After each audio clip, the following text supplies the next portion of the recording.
ETF index mutual funds నేర్చుకుని stock మార్కెట్లో రాణించాలనుకుంటున్నారా? వెంటనే ఈ నెంబర్కి కాల్ చేయండి.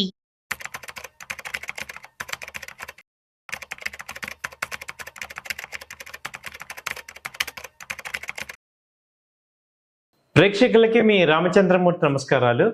రీసెంట్గా మనం ఈ కంపెనీ యొక్క క్వార్టర్లీ రిజల్ట్స్ అనేవి మనం చూస్తున్నాం.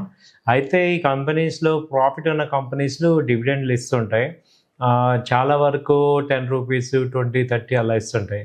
కానీ ఒక కంపెనీ ఇప్పుడు 110 రూపాయల డివిడెండ్ అనేది ఇవ్వటం జరుగుతుంది. ఆ కంపెనీ గురించి చూద్దాం. రేపు ఆగస్టు 19th అనేది X date. So August 19th కనుక మీ ఆ రోజు కనుక మీ షేర్లు ఉంటే, ఈ కంపెనీ షేర్లు మీ దగ్గర ఉంటే మీకు 110 రూపాయలు డివిడెండ్ వచ్చే అవకాశం ఉంది. నేమ్ ఆఫ్ ద కంపెనీ ఏంటి అంటే industrial and prudential investment company. ఇది డివిడెండ్ పేఅవుట్ వచ్చి 110 రూపీస్ డివిడెండ్ అనేది ఇస్తుంది FY 24-25కి. సో ఈ కంపెనీ ఏంటి, ఈ కంపెనీలో ఏ రకంగా ఉంది అనేది చూసుకుంటే, యాజ్ పర్ రెగ్యులేషన్ ఫైలింగ్లో ద కంపెనీ ఇప్పుడు ఆగస్ట్ 19th అనేది will be considered as a record date for 110 rupees dividend. August 19th అనమాట మనకి దగ్గర ఎక్స్ డేట్. ఆగస్ట్ 19th రోజు మీ దగ్గర షేర్లు ఉంటే ఈ కంపెనీకి డివిడెండ్ వచ్చే ఛాన్స్ ఉంది. అది సబ్జెక్టు షేర్ హోల్డర్స్ ఏజిఎంలో కనుక షేర్ హోల్డర్స్ అగ్రీ చేస్తే వచ్చేది. 90% ఏజిఎంలో షేర్ హోల్డర్స్ అగ్రీ చేస్తారు, ఎందుకంటే బోర్డ్ ఆఫ్ డైరెక్టర్స్ ఎవరైతే డిసిషన్ తీసుకున్నారో అవి జనరల్గా అగ్రీ అవుతాయి. అయితే ఇక్కడ ఏంటంటే రికార్డ్ డేట్ తీసుకుంటే ఇది రికార్డ్ డేట్ 28th ఆగస్ట్.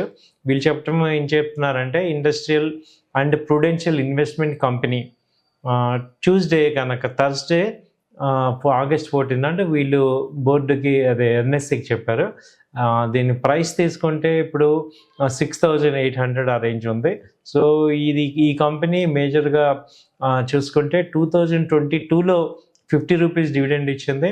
అలాగే 2023లో 60 రూపీస్ ఇచ్చింది. 2024లో 90 రూపీస్. ఇది ఇప్పుడు 2025లో 110 రూపీస్ డివిడెండ్ ఇద్దామని చూస్తుంది.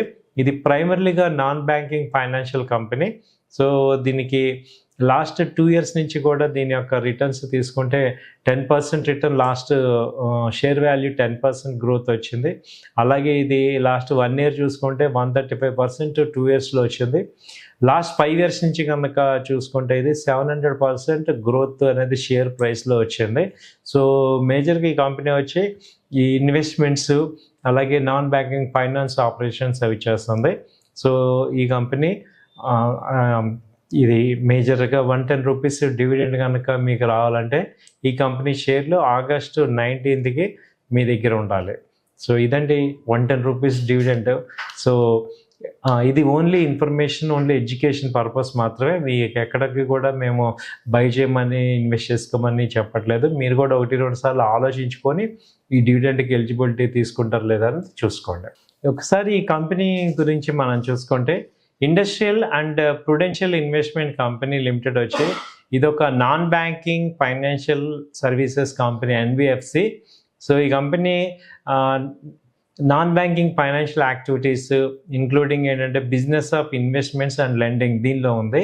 ఇది ప్రైమరీగా చేసేది ఏంటంటే ఈక్విటీ షేర్స్లో లాంగ్ టర్మ్ పాయింట్ ఆఫ్ వ్యూలో ఇన్వెస్ట్ చేస్తూ ఉంటుంది, value creation for the share holders. So దీనిలో ప్రమోటర్స్ వాటా వచ్చి 58% ఉంది. అలాగే రీటైల్ అండ్ అదర్స్ వచ్చి 31% ఉంది. ఈ కంపెనీ మేజర్గా వచ్చి మార్కెట్ క్యాపిటలైజేషన్ చూసుకుంటే దీని యొక్క టోటల్ క్యాపిటలైజేషన్ 1,100 crores. అలాగే దీని PE రేషియో కానీ P/B రేషియో కానీ తీసుకుంటే ఇది PE రేషియో వచ్చి 18 ఉంది. ప్రైస్ టు బుక్ వాల్యూ తీసుకుంటే 1.43 ఉంది. అలాగే 52-week హై ప్రజెంట్ చూసుకుంటే 52-week హై వచ్చి 8,300. అలాగే లో వచ్చి 5,000. ప్రజెంట్ రేట్ వచ్చి 6,800 ఉంది. సో ఇదండి ఈ కంపెనీ గురించి ఇన్ఫర్మేషను. అలాగే ఇందులో ప్రమోటర్స్ వాటా తీసుకుంటే ఫారిన్ ఇన్స్టిట్యూషన్ వచ్చి 0.56% ఉన్నాయి.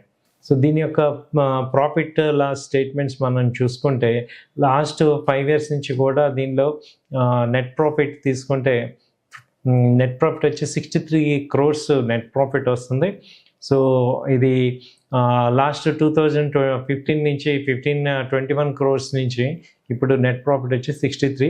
దాని ఈపీఎస్ ఎర్నింగ్ పర్ షేర్ వచ్చి 375 రూపీస్ పర్ షేర్కి వస్తుంది. సో లాస్ట్ గ్రోత్ తీసుకున్న సిఏజిఆర్ రిటర్న్ ఆన్ ఈక్విటీ తీసుకుంటే 8% రిటర్న్ అనేది ఎవ్రీ ఇయర్ లాస్ట్ 5 years నుంచి ఉంది.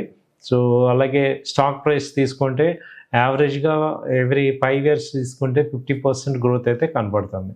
సో ఇది ఒక overview industrial production and investment company. So మంచి డివిడెండ్స్ అయితే రావాలంటే ఇలాంటి డివిడెండ్ కంపెనీస్ అనేవి చూసుకోవచ్చు. థ్యాంక్ యూ అండి.